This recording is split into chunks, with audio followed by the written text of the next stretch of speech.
पाई, केवट पारही नाव चलाई। रघुकुल तिलक चले ही भांति, देखऊं ठाड़ कुलिस धरि छाती।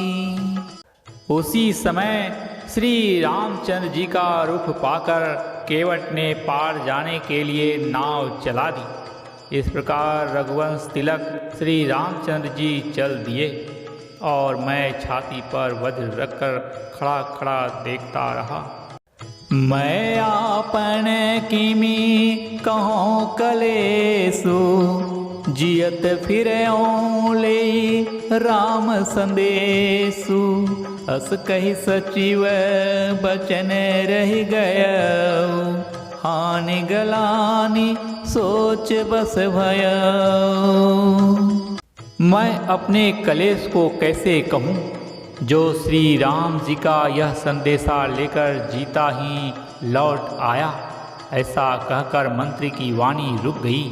वे चुप हो गए और वे हानि की ग्लानि और सोच के वश हो गए।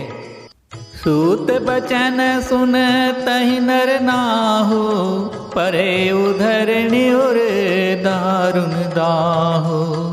तलफत विषम मोह मन मापा, माजा मनहु मीन कहूँ व्यापा।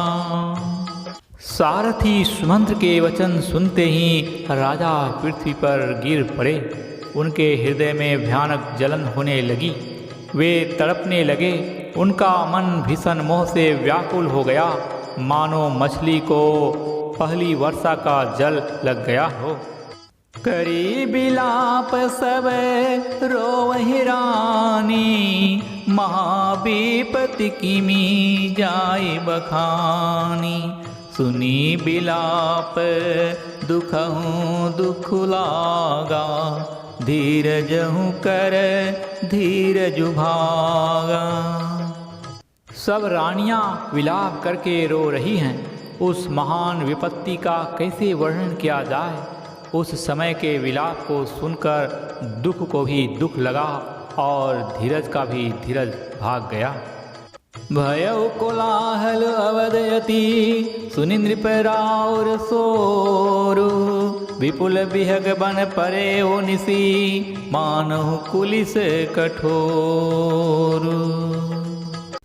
राजा के रावले रनिवास में रोने का शोर सुनकर अयोध्या भर में बड़ा भारी कुहराम मच गया। ऐसा जान पड़ता था मानो पक्षियों के विशाल वन में रात के समय कठोर वज्र गिरा हो। प्राण कंठ गत भयो भुआलु, मनि विहीन जनु व्याकुल व्यालु।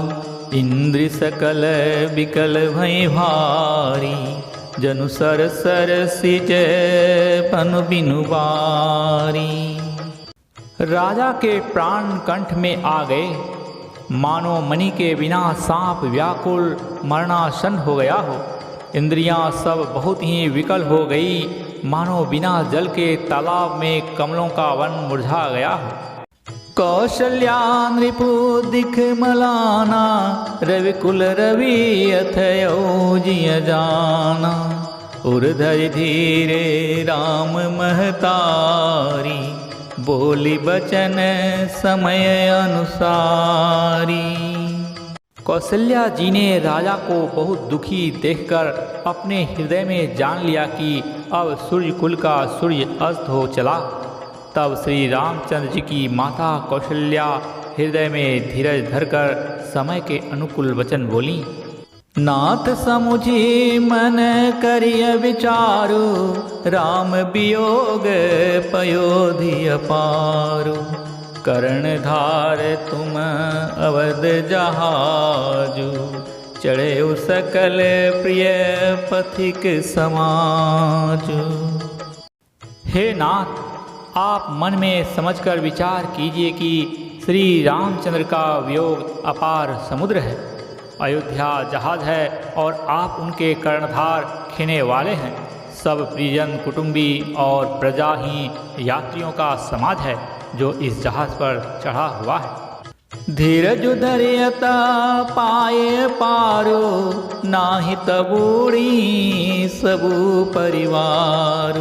जो जिय धरिय विनय पिय मोरी, राम लखन सिय मिलहि बहोरी। आप धीरज धरिएगा तो सब पार पहुंच जाएंगे, नहीं तो सारा परिवार डूब जाएगा। हे प्रिय स्वामी, यदि मेरी विनती हृदय में धारण कीजिएगा तो श्री राम, लक्ष्मण, सीता फिर आ मिलेंगे। प्रिया वचन मृदु सुनत नृपो, चितयौ आँखि उधारी।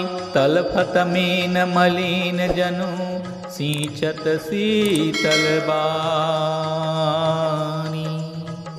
प्रिय पत्नी कौशल्या के कोमल वचन सुनते हुए राजा ने आंखें खोलकर देखा, मानो तड़पती हुई दीन मछली पर कोई शीतल जल छिड़क रहा। श्यावर रामचंद्र की जय।